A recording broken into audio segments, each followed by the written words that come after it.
de fuzis, de metralhadoras, de armas raspadas, de infiltração no sistema policial. Primeiro, dizer que nós não estamos aqui a julgar Lava Jato. Não vou avaliar Lava Jato, não é o objeto do julgamento. Nós estamos aqui a julgar a maior fraude financeira da história do nosso país, e se não a maior, certamente uma das maiores do mundo, da história. E essa fraude tem algumas peculiaridades. Não é simplesmente um crime do colarinho branco. É mais do que isso. Não são simplesmente atores num gabinete na Faria Lima, nos palácios, que praticaram fraudes e crimes de corrupção, de lavagem de dinheiro, de prejuízos ao sistema financeiro nacional, de dilapidação de um fundo garantidor das poupanças do nosso país. Não. Aqui há contornos de máfia. Há contornos de crime organizado mafioso, de fuzis, de metralhadoras, de armas raspadas, de infiltração no sistema policial. Por isso eu quero, de antemão, agradecer por esse julgamento presencial, que me permite pôr às claras algumas coisas que não estão tão claras, quiçá questões até ocultas. E é interessante porque eu me recordo de uma conversa, ministro Gilmar, com Vossa Excelência, assim que, para ser indicado para o Supremo, Vossa Excelência pontuou que para ser ministro do Supremo é preciso ter coragem. E me lembro do que lhe respondi à ocasião. Não tenho medo da morte, quanto mais de ser ministro de um tribunal.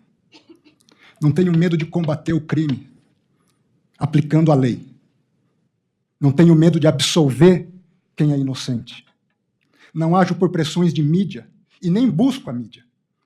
Aliás, a mídia às vezes me critica porque, de certa forma, eu não sou tão acessível. Não tenho grupos de mídia, não dou entrevistas, não busco ser estrela. Sou um servidor público e, com muito orgulho, sirvo à justiça há mais de 20 anos, há 25 anos na AGU e no Supremo. E minha única pretensão aqui é aplicar a lei. Vossa Excelência tem razão, não se prende para delação. Seria abjeto fazer isso. E eu não me presto a trabalhos abjetos. Se prende se está praticando crime, se está obstruindo a justiça, se está tentando ocultar provas, se há uma continuidade delitiva, para isso se prende.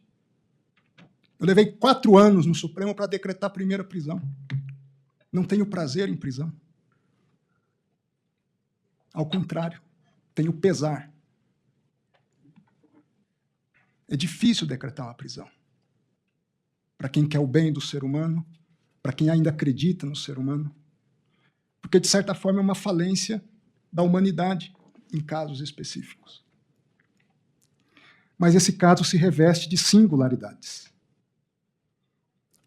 E eu queria apontar algumas singularidades. Antes de adentrar em questões específicas, sobre possíveis vazamentos. Nos meus autos, todo vazamento é apurado. Já teve policial federal afastado por vazamento. Aliás, segundo me disseram, não sei se é verdade, caso inédito de apuração com resultado. Ao mesmo tempo, quando havia risco de vazamento na CPI, eu imediatamente mandei devolver o material para a Polícia Federal, para evitar vazamentos. Sobre transferências de presos. Eu me lembro, foi um choque para todos nós, a morte do senhor Felipe Mourão, conhecido como Sicário. Me custou acreditar que fosse um suicídio. Infelizmente, eu tive que ver a cena, uma cena dura, doutora Cláudia, ver um ser humano tirando a própria vida. Lamentável, mandamos investigar, ministro Cássio. com a suspeita de que pudesse ter sido uma queima de arquivo, alguma coisa do tipo. Mas todos os indicativos até agora da Polícia Federal indicam que não foi isso, que foi um ato voluntário dele. As razões nós não sabemos ao certo, mas não há um elemento de instigação que tenha sido verificado para a prática de um ato atentatório contra a própria vida.